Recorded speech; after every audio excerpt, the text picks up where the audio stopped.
At 2 in the morning, the silence of a safe room can feel strangely heavy.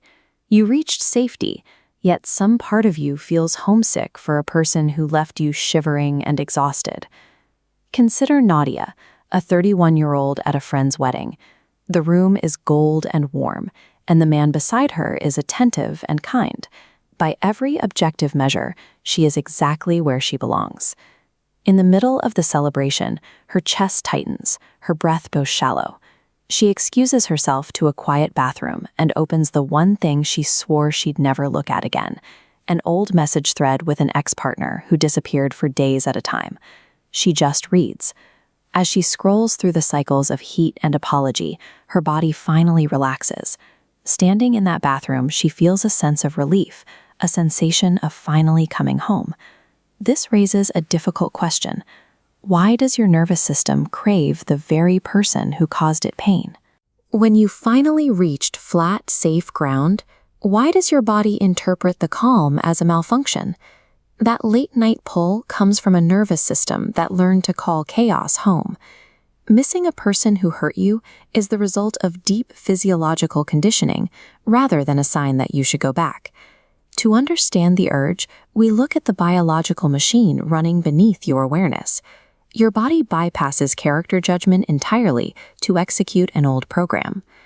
In 1981, researchers Donald Dutton and Susan Painter studied women who had recently left volatile relationships. They wanted to know why the attachment often felt strongest to the people who caused the most harm.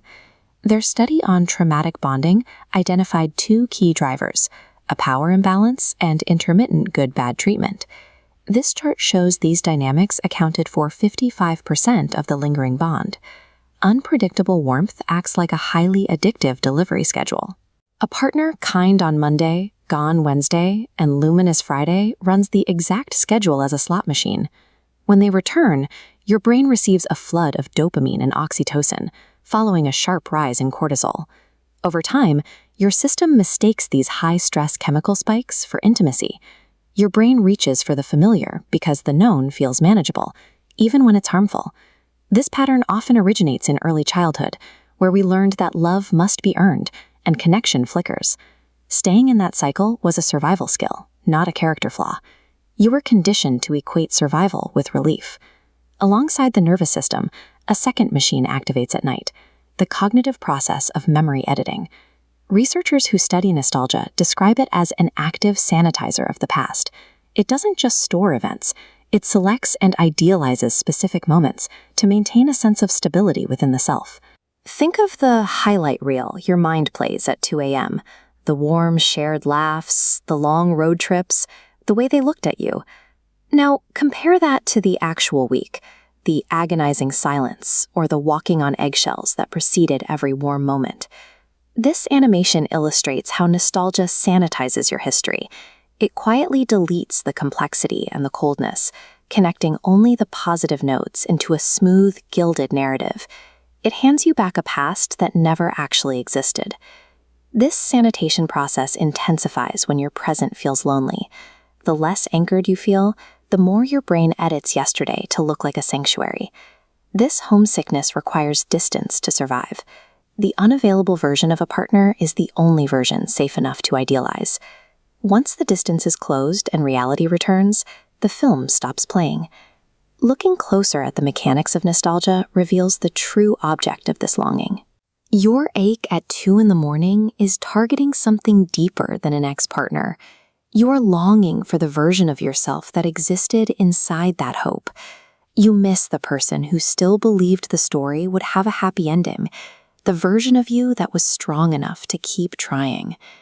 Because your hope lived inside those years, your brain performed a clerical error. It took your sense of aliveness and incorrectly filed it under your ex-partner's name. When you reach for the feeling of hope, your mind pulls up his face by mistake. Recognizing this allows you to separate a feeling from a decision. The physical ache of missing someone is a chemical memory, a wave moving through the body. It is not an instruction to return to chaos. You can help the process of relabeling these memories by intentionally playing the director's cut. When the highlight reel starts, Remind yourself of the cold Sundays and the silence.